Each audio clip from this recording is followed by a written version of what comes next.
ओम शांति। आज हम 7 फरवरी 2024 बाबा की मुरली से मेन पॉइंट्स देखेंगे।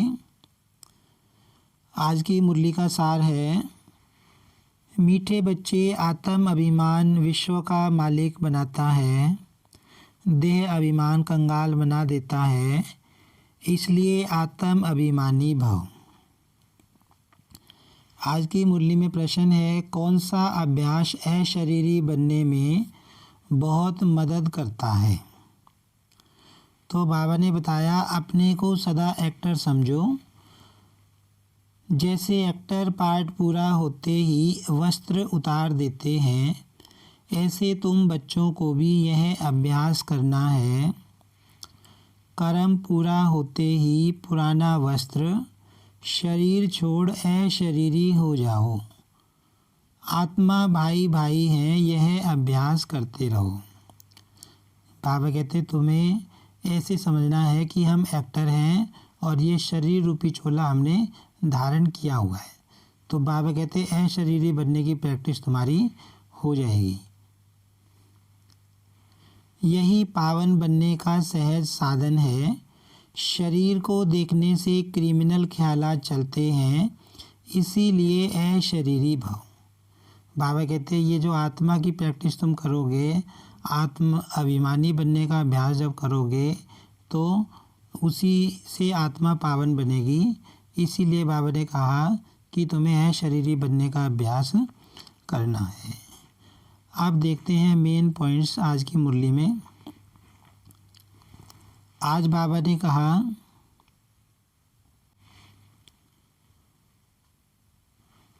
देह अभिमानी बहुत हैं।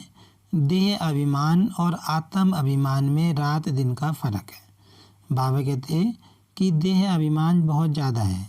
दुनिया में सब आत्माएं देह अभिमान में हैं, लेकिन देही अभिमानी तो कोई है नहीं। बाबा ही देही अभिमानी माना अपने को आत्मा समझने का ज्ञान देते हैं, बाकी किसी को ये ज्ञान है नहीं। बाबा समझा रहे हैं कि देह अभिमान और आत्म अभिमान, इसमें रात दिन का फ़र्क है।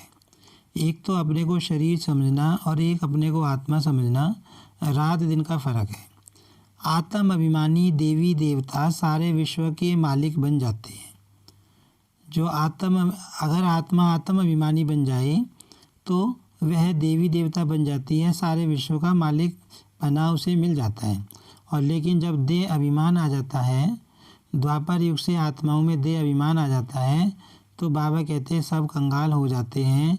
भारत जो सोने की चिड़िया थी वो बिल्कुल ही कंगाल बन गया, क्योंकि आत्माओं में देह अभिमान आ गया। और बाबा ने कहा कि वो कह देते हैं शिव और शंकर एक ही है। अरे शिव निराकार अकेला दिखाते हैं, शंकर पार्वती दिखाते हैं। दोनों की एक्टिविटी बिल्कुल ही अलग है। बाबा कहते हैं कि दोनों बिल्कुल अलग हैं, दोनों के ऑक्यूपेशन अलग हैं, एक्टिविटी अलग है। एक मिनिस्टर है तो एक प्रेसिडेंट है, दोनों को ये कैसे कह सकते हैं?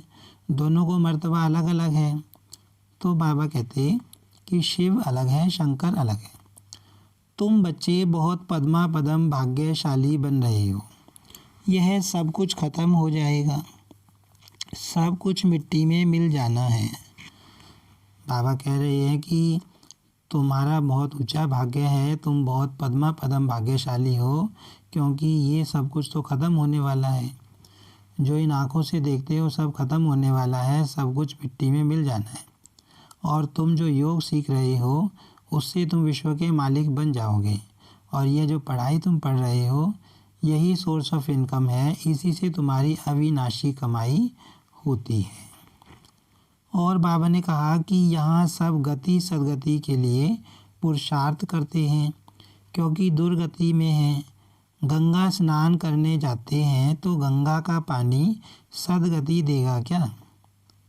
बाबा समझा रहे हैं कि मनुष्य आत्माएं गति सदगति चाहती हैं कि हमारी मुक्ति हो जाए, हमारी सदगति हो जाए, और उसके लिए गंगा स्नान करने जाती हैं। तो बाबा पूछते हैं, बाबा कह रहे हैं कि बताओ गंगा सदगति कर देगी? गंगा में नहाकर सदगति हो जाएगी? बाबा कहते हैं कि गंगा में नहाने से तो पाप नहीं कटेंगे, आत्मा पवित्र नहीं बनेगी, उससे तो शरीर का ही मैल दूर हो सकता है सिर्फ। तो गंगा पावन पतित पावनी नहीं है। बाबा कहते हैं उनको ये समझ नहीं है। धारणा के लिए मुख्य सार है, दृष्टि को शुद्ध पवित्र बनाने के लिए किसी के भी नाम रूप को न देख अशरीरी बनने का अभ्यास करना है। स्वयं को आत्मा समझ आत्मा भाई से बात करनी है। जब भी हम किसी से बात करें हमें ये प्रैक्टिस करनी है, अपने मन में सोचना है कि ये आत्मा है, मैं एक आत्मा से बात कर रही हूँ, अपने आत्मा भाई से बात कर रही हूँ, और शरीर को नहीं देखना है। ये बाबा ने आज मुरली में बताया है। सर्व का सत्कार प्राप्त करने के लिए ज्ञान योग की ताकत धारण करनी है। दैवी गुणों से संपन्न बनना है। कैरेक्टर सुधारने की सेवा करनी है।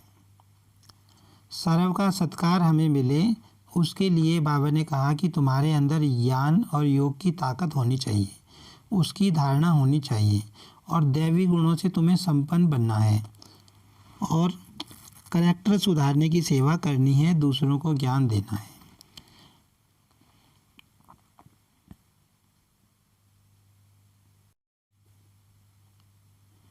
आज की मुरली में वरदान है, बीमारी कॉन्शियस के बजाय खुशी खुशी से हिसाब किताब चुकतू करने वाले सोल कॉन्शियस भव।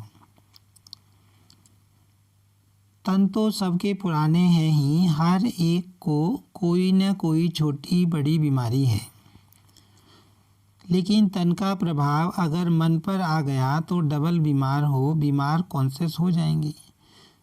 बाबा समझानी दे रहे हैं कि मान लो शरीर बीमार है, शरीर को कोई तकलीफ़ है, लेकिन अगर उसका असर मन के ऊपर आ गया, मन में संकल्प चलने लग गए, मैं बीमार हूँ, मैं ऐसा हूँ, ये नहीं हो रहा, वो नहीं हो रहा, तो बाबा कहते हैं फिर तुम डबल बीमार हो जाओगे, क्योंकि बीमारी कॉन्शियस बन जाओगी। इसलिए मन में कभी भी बीमारी का संकल्प नहीं आना चाहिए। कभी भी बाबा कहते हैं ये मत सोचो कि हम बीमार हैं, तब कहेंगे सोल कॉन्शियस। बीमारी से कभी घबराओ नहीं, कभी भी बीमारी से घबराना नहीं है। शुद्ध संकल्प चलाने हैं कि मैं तो ठीक हूँ, मुझे कुछ नहीं हुआ, सब कुछ ठीक है, मैं तंदुरुस्त आत्मा हूँ, मैं स्वस्थ आत्मा हूँ, ऐसे सोचना है, घबराना नहीं है। थोड़ा सा दवाई रूपी फ्रूट खाकर उसे विदाई दे दो, खुशी खुशी से हिसाब किताब चुकतू करो। अब बाबा कहते हैं ये जो बीमारी आना, तकलीफ़ होना, ये भी क्या है, कर्म भोगी हैं, कर्मों के हिसाब किताब हैं। तो खुशी खुशी से बाबा कहते हैं उन्हें चुकतू करो और दवाई रूपी फ्रूट खाते रहो। दवाई रूपी फ्रूट खाओ, बाबा को याद करो, तो बीमारी भाग जाएगी। आज की मुरली में स्लोगन है, हर गुण हर शक्ति का अनुभव करना, अर्थात अनुभवी मूर्त बनना। ओम शांति।